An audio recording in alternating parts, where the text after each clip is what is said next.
খুনি খুনি খুনি আজকের এই অবস্থা কেন? খুন করার জন্য।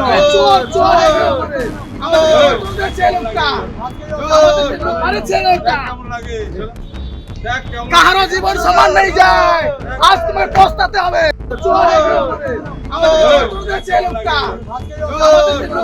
দেখুন, যারা রক্ষীবালা আড়ির মতো মায়েদের হত্যা করেছিল, যারা কার্ড ব্যাংকে নির্বাচনে বোমাবাজি করেছিল, যারা প্রতিটা নির্বাচনে বোম বন্দুক নিয়ে বুথ দখল করত, তাদেরকে পুলিশ গ্রেপ্তার করবে নাকি ফুল দিয়ে পূজা করবে?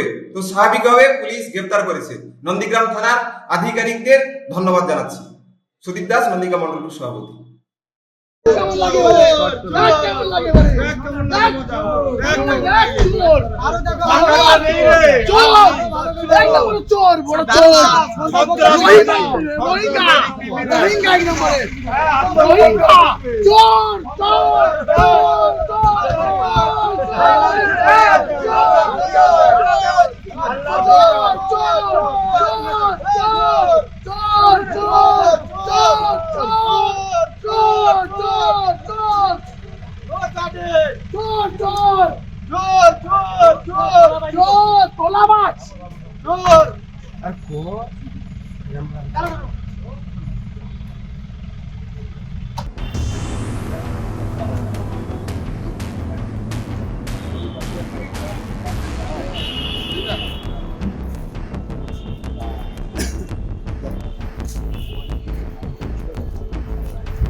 এখানে